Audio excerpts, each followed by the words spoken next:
fellow bookworms to Tibra's Den. My name is Whitney, and today I have a Throwback Thursday video for you guys. I read the last two dog books that were part of my childhood collection, and then also added on another dog book, which I got recently.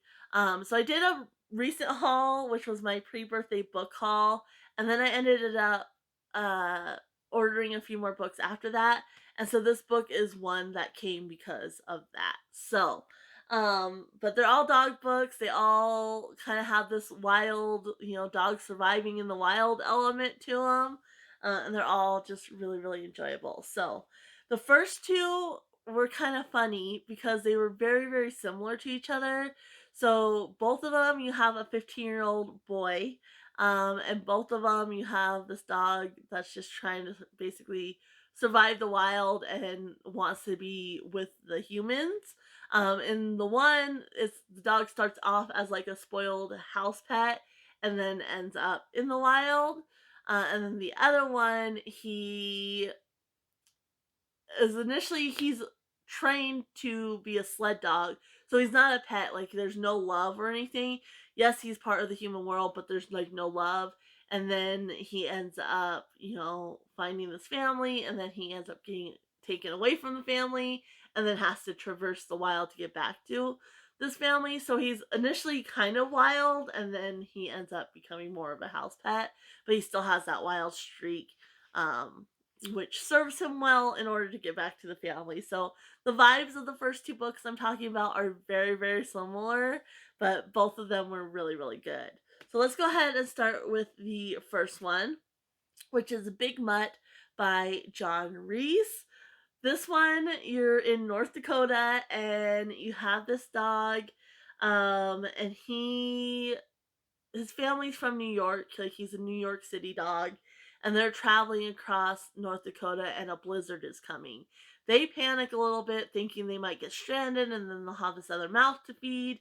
And so they end up kicking him out, which to me it's like they did it a little preemptively. It's like at least wait until the storm actually hits, make sure you're not going to make it to town, because they made it to the town just fine, but they send him out preemptively and abandon him. And so he's in the North Dakota Badlands. There's like this town of like sheepmen who raise sheep, and so he ends up getting hungry, of course, and he ends up killing a sheep. And so now the whole town thinks he's a sheep killer and are out to get him. But there's also wolves who are killing sheep too. So you have Dwight, who's the 15-year-old boy, and he's like very in tune to nature and such. And so they're kind of using him to help track the dogs and the wolves and such in order to hunt them down. But he is trying to save this dog because he's not like just a sheep killer. He's not just killing to kill. He's killing for food, so he can be reformed, essentially, is his whole argument. So that's the whole of the book, is they're trying to track down this dog and he's trying to save this dog. But really, really good. I did enjoy it. I think it could have ended a little bit early, but it goes on. And I do like that it kind of went on, because then what happens kind of changes the town's view on this dog. And so yeah, really, really good. It's, a book again about dog and just trying to survive the wild. And then of course you always have these dog books, seems to be a boy and their dog. Um but overall really enjoyed it. I liked the Big Mutt. I like how it was told a lot from his viewpoint, but also you had, from Dwight's viewpoint and like the humans and such. There's a sheriff who doesn't really want to kill the dog either. So like again, just kind of conflict between the people that are kind of rooting for the dog and then the rest of the town that are like, he's a sheep killer, he's got to go. It was really overall enjoyable. A little bit sad because he's just struggling to survive and people are so mean to him, but overall pretty good.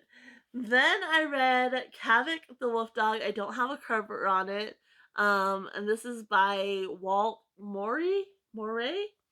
But this one you have Kavik, and he's initially raised to be a sled dog, to be the lead dog, and win the North American um, sled dog race, which he does. When he wins that, he catches the eye of this wealthy man who is kind of like the big man of this town in Alaska, where they have a cannery and they get the salmon. When the salmon are running, they fish them. So he ends up buying this dog and is going to have him shipped to this town in Alaska. Well, the plane ends up crashing, and so the dog is basically almost dead when this 15-year-old boy, Andy, I believe his name is, comes across him. And so he ends up, hauling him home. Like, he's gonna put the dog out of his misery, but decides he just can't do it. And so he ends up hauling him home, and they save this dog. Well, this dog still is owned by this big man. So he ends up taking the dog. Well, the dog escapes and ends up trekking like 2,000 miles to get back to Andy and his family. So one part of the story is Andy trying to save this dog, and then the rest of it is Kavik's journey trying to get back to Andy. Um, and so yeah, he's part wolf, and so there's that streak, that toughness in him that kind of keeps him going. But really, really good. Out of the two, I probably prefer this one over Big Mutt. I just enjoyed the journey aspect of this one a little bit better. Where Big Mutt, it was like all in the same area. There was like no journey. It was just these people hunting the dog down, which kind of got like a little bit depressing and redundant. Where this one, like you said, you had that journey aspect, which I really, really enjoyed. So, both of them though really good. Both of them, like I said, very similar vibes. But yeah, I definitely prefer this one. And then the last one I ended up reading is The Call of the Wild by Jack London. This is not the actual book. This is a picture classic, so it's more like graphic novel version. I never actually read The Call of the Wild. I'm familiar with it, but I never actually read it. And I didn't realize that this is what it was going to be.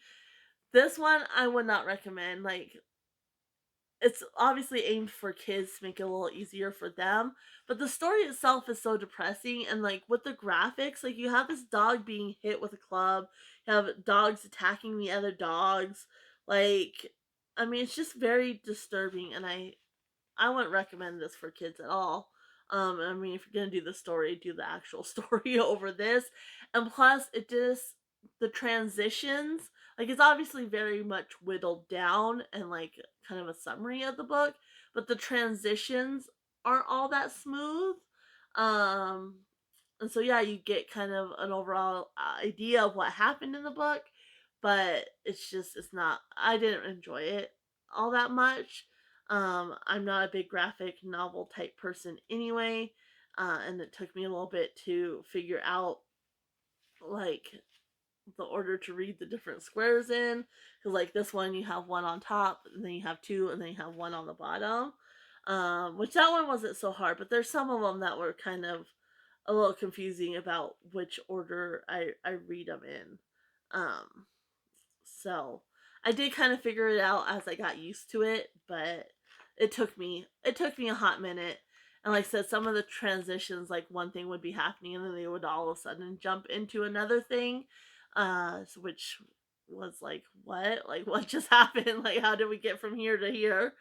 So yeah, this wasn't my favorite way to kind of read a summary of this book, but it wasn't bad either. Like I said, I was kind of familiar with The Call of the Wild, even though I had never read it. So it kind of gave me more of an idea of what was in it. But I don't know. It went with the theme, and I did overall. It wasn't a bad read by any means, but it's just not my preferred method.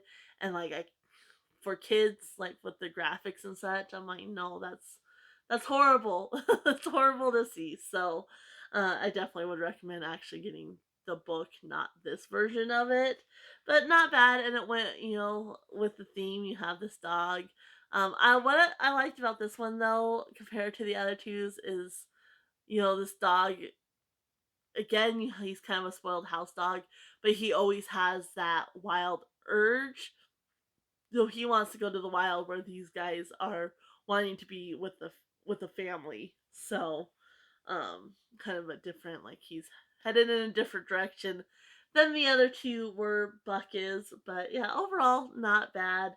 So yeah, those are the three dog books I read, which I really did enjoy reading them, and they all went really, really well together. Like I said, my favorite out of these is definitely Kavik the Wolf Dog and then Big Mutt. So if you ever come across those and you like dog stories, definitely worth the read for sure. So that's it for my Throwback Thursday. Like I said, now I'm going to be getting more into kind of the Christopher Pike and R.L. Stine, like the teenage like horror books before it kind of goes off more into a kid's corner. So definitely perfect timing for those though with October coming. Definitely good spooky vibes with those books. So definitely keep an eye out for those updates when I read those. But that is it for now. Let me know if you've ever read Big Mutt or Kavik the Wolf Dog or even The Call of the Wild, and what your thoughts are on those. And I'll go ahead and leave you guys here. Happy reading, everyone. Bye.